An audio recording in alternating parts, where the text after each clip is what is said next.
భారీగా ఆశలు పెట్టుకుంది. బడ్జెట్లో ఏపీకి ప్రాధాన్యత దక్కేలా అధిక నిధులు సాధించే ప్రయత్నాలు చేయాలని మంత్రులకు సూచించారు ముఖ్యమంత్రి చంద్రబాబు. కేంద్ర ప్రభుత్వ పథకాల నిధులు కూడా సరిగ్గా వాడుకోవడంపై దృష్టి పెట్టాలని మంత్రులను ఆదేశించారు చంద్రబాబు. ఫిబ్రవరి 1న కేంద్ర బడ్జెట్ ప్రవేశపెట్టనున్నారు ఆర్థిక మంత్రి నిర్మలా సీతారామన్. కేంద్ర బడ్జెట్ నుంచి అనేకం ఆశిస్తోంది ఆంధ్రప్రదేశ్ ప్రభుత్వం. రాష్ట్ర సమగ్రాభివృద్ధికి అవసరమైన ప్రాజెక్టులకు బడ్జెట్లో కేంద్ర ప్రభుత్వం నిధులు కేటాయించాలని ఆర్థిక మంత్రి పయ్యావుల కేశవ్ కేంద్ర ఆర్థిక మంత్రి నిర్మలా సీతారామన్ కు విజ్ఞప్తి చేశారు.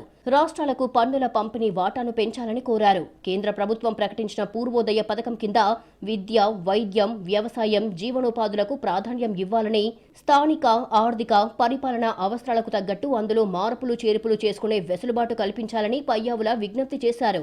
ఏపీ విభజన చట్టం ప్రకారం రాష్ట్రంలోని వెనుకబడిన ప్రాంతాలకు ప్రత్యేక ప్యాకేజీ ప్రకటిస్తామని కేంద్రం చెప్పింది.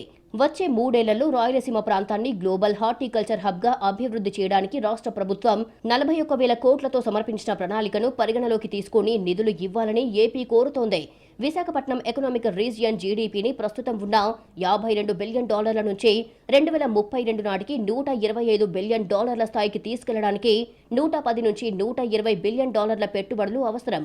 ఇందులో 85% పెట్టుబడులు ప్రైవేట్ రంగం నుంచి వస్తాయని ఏపీ ప్రభుత్వం భావిస్తోంది. మిగిలిన 15% పెట్టుబడులను ప్రభుత్వం సమకూర్చాలి. విశాఖపట్నం ఎకనామిక్ రీజియన్లో మౌలిక వసతుల కల్పనకు 2026-27 బడ్జెట్లో 5,000 కోట్లు కేటాయించాలని ఏపీ ప్రభుత్వం కోరుతోంది. అమరావతి నిర్మాణానికి 15,000 కోట్లు సమకూర్చడానికి గతేడాది కేంద్ర ప్రభుత్వం సహకరించింది. వచ్చే బడ్జెట్లోనూ రాజధానికి 2వ విడత గ్రాంట్లు ఇవ్వాలని ఏపీ ప్రభుత్వం అడుగుతోంది.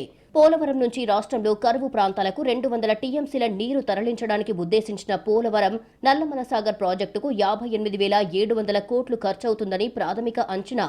ఇది వరకు రాజస్థాన్, మధ్యప్రదేశ్లలో 11 నదులను అనుసంధానించడానికి కేంద్ర ప్రభుత్వం 40,000 కోట్లు కేటాయించింది. అలాగే ఏపీ తలపెట్టిన పోలవరం నల్లమల సాగర్ ప్రాజెక్టుకు బడ్జెట్లో నిధులు కేటాయించాలని ఏపీ డిమాండ్ చేస్తోంది. కేంద్ర నిధులు సరిగ్గా ఉపయోగించుకోలేకపోవడంపై సీఎం చంద్రబాబు సీరియస్ అయ్యారు. మంత్రులు, హెచ్ఓడీలు, కార్యదర్శుల సమావేశంలో కేంద్ర నిధుల ప్రస్తావన తెచ్చారు ముఖ్యమంత్రి.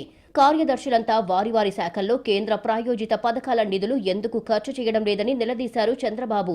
ఈ నెల 15న డెడ్ లైన్ అని చెప్పినా ఎందుకు ఖర్చు చేయడం లేదంటూ ఆగ్రహం వ్యక్తం చేశారు. ప్రజల సొమ్ము మురిగిపోయేలా చేసే హక్కు ఎవరిచ్చారని సీఎం ప్రశ్నించారు. ఇలా అయితే వారానికి ఒకసారి మీటింగ్ పెట్టాలా అని అధికారులను ప్రశ్నించారు. ఈ నెలాఖరికి కేంద్ర పథకాల డబ్బులు ఖర్చు చేసి మార్చి నాటికి అందరూ ఢిల్లీ వెళ్లి ఆయా శాఖల నిధులు తీసుకురావాలని చంద్రబాబు ఆదేశించారు. అసెంబ్లీ సమావేశాలు ఫిబ్రవరి 1-2వ వారాల్లో నిర్వహిస్తామన్నారు.